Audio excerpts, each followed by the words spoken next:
Welcome to Hood Champion Boxing and Sports. In boxing, you find a way to win or you find a way to lose. Please consider subscribing to the channel. And a donation to Cash App always helps. Listen, man. Jaron Boots Ennis. Look, he's arrived now. There's no turning back. And I hope he understands that.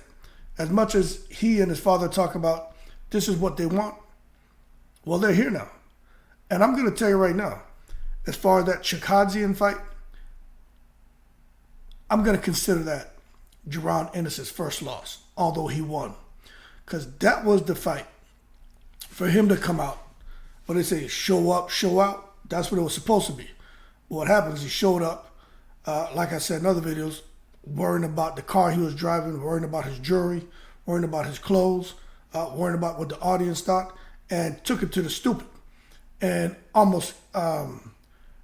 he almost lost his position as one of the fans' favorites, because everybody after that fight had a big question mark over their head about him, saying, hey, look, he passed the eye test, but he failed the test. So I consider it as a loss for him, although he won every round. It just wasn't the kind of win that he wanted. But is Jaron Ennis cut from the kind of cloth like other fighters who in their career went through some adversity but were able to come back stronger? Now, you look at his last fight, this past week of Roman Villa. Jaron Boots Ennis looked spectacular. However, it's only one opponent, and it was an opponent who had a lot of confidence and who was willing to risk it all, right? And that's the way a lot of these fighters need to be. A lot of them aren't. They'll sit back, people will talk about Villa, make fun of him. Oh, he was a bum. All of these negative things. Villa wasn't a bum. Villa could fight. Villa was powerful. Villa was just in there and got outmatched. Simple. And Villa can probably beat everyone else aside from Crawford, Spence, and Boots Ennis at 147 pounds. Those are facts right there, people. But nonetheless, with Jaron Boots Ennis, now that he's arrived, he can't turn back now. So what's next for him? And this is where we're going to find out what cloth is he cut from. We understand he's from Philly. We understand his dad's an excellent trainer.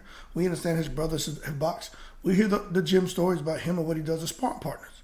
We saw the skill set on full display this past weekend. Full display. This man can do everything. Everything. Talk about any combinations, fighting from any distance in the ring. Anything you could think of, boxing-wise. Offense and defense. Jaron Ennis showed it this weekend. I mean, beyond comprehension what he was able to do. But my thing is this. Is he going to be able to go on and become a real champion, undisputed champion, unified champion? That's my thing. Because when you look at guys who in their career went through some adversity, right, and were able to come back strong, a lot of people don't really understand. When you think of guys like Alexis Arguello, right? Early in his career, 4th and 5th fight, I believe, lost a couple fights.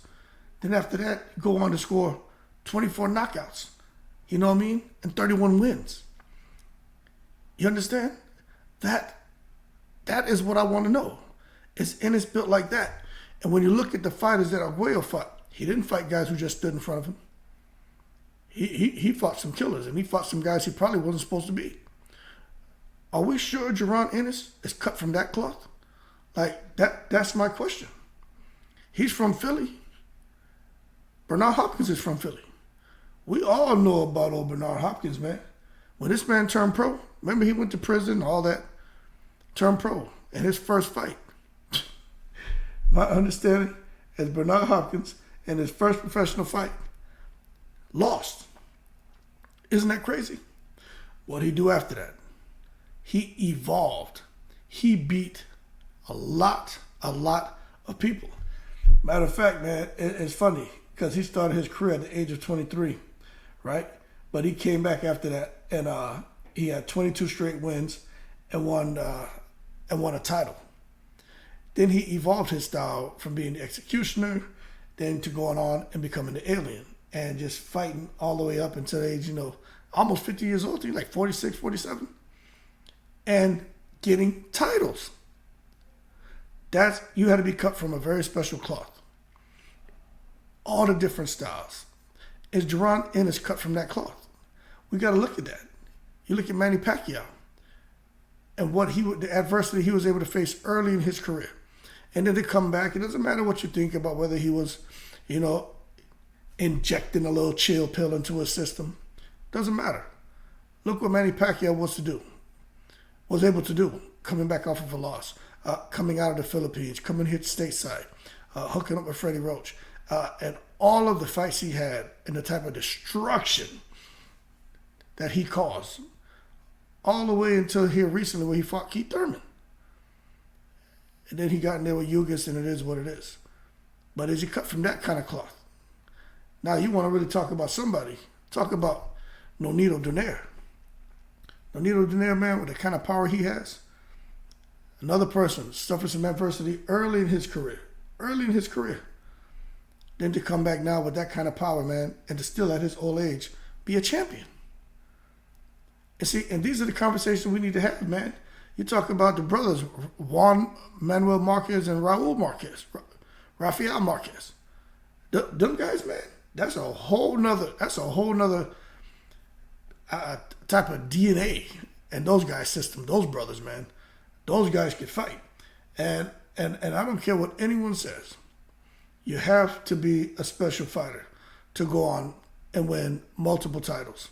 You have to be a special fighter to take a loss early in your career and come back and go on to become champion again. You got to be a special fighter to get knocked down in a fight and to get up and fight harder and come back and stop your opponent or get the win.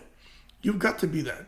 And not just do that, but be able to do that against different styles. You understand? And for Jaron Boots Ennis, my question is he that guy? And I think it's a little too early to say. For anyone out there who's saying Jaron Ennis is that guy, how can you say that? Now, I'm going to tell you this. He passed the eye test as someone who looks like he could be the next guy to take over 147. I will say this past weekend, he passed the test. He got an opponent in front of him, wasn't quite sure what direction was going to go. He was able to get him out of there. Someone who's never even been knocked down. So he passed that test. Finishing the assignment. Passed with flying colors. Now the next test is, what's he going to do when you get an opponent in there who doesn't want to cooperate? Things don't go your way, but you face some adversity now. Is he going to be able to pass that test? When I say adversity, I mean get hit, get buzzed. You know what I'm saying? It looks like he's going to go on to lose a fight. Is he going to be able to make the adjustments? Is he going to be able to find a way to win? Because you see those names I just mentioned? All of those guys went through very tough patches at some point in time in a fight or through their career. And were able to bubble up and get wins or get back on track and become champions 2 times, 3 times. And that's what I want to see about Boots Ennis. Is he the guy to go on now? Because it's no more of these CD level fighters. Like Roman wasn't no CD level. He was more like a B level fighter. It's time for him to bubble up. And we're going to see if the fights are available. Fight some B plus, A level fighters. They're out there. And how's it going to go? And I'm going to tell you right now, man. You see Balir the Flair Cobb? Balir the Flair Cobb. One of my favorite fighters. He's the best boxer out right now. I don't care what anyone says. That's a good fight for Jaron Ennis. Standing Eunice, realistically, I don't see it happening because of his inactivity. Crowley, I think, is what is really going to happen. Keith Thurman, who knows if he'll get to him. They'll get to each other sometime later this year or next year. But for Jaron Ennis, he got to move up the ladder, and let's see what happens when he gets someone in there who has the head movement, who can nullify his jab, someone who can put a jab in his face, someone who's going to push him back, someone who has the intelligence that he has. Now, I'm going to tell you right now, that display he put on this weekend probably has everyone saying there's no one out here who can match him. IQ-wise, speed-wise, power-wise, combination-wise, just overall, he's a complete boxer. But you can look like that when you have somebody who's standing in front of you, What's going to happen when you get somebody in there who can move around, who can give you different angles, who can shift you, get outside, get inside, who knows their distance, knows their range. You understand? And that's what's next now. That's the next thing for him. Let's see.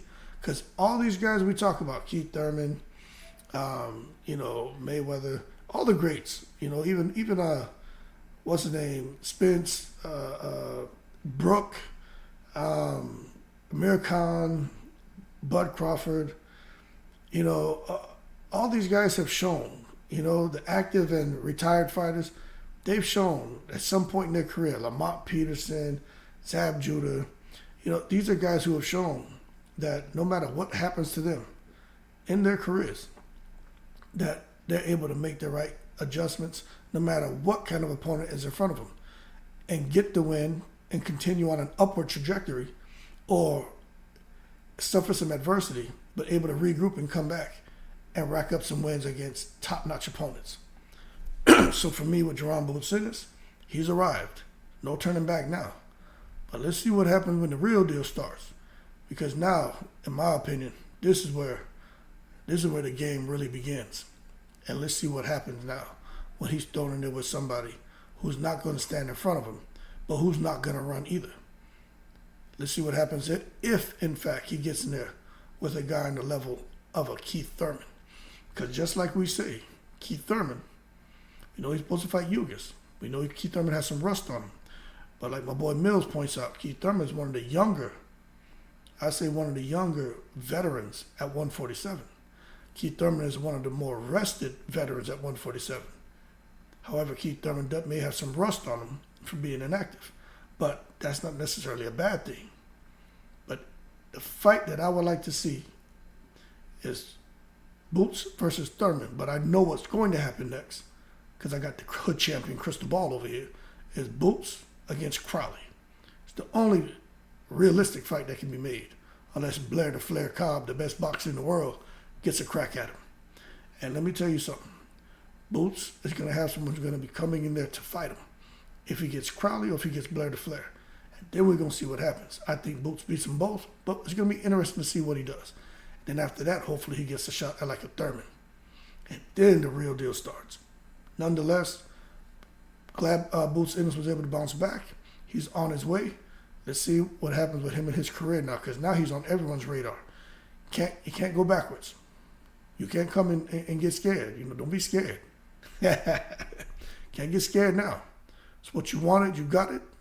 Run with it. Don't run from it. That being said, y'all keep cool. Shout out to the veterans on 7 continents in the breeze.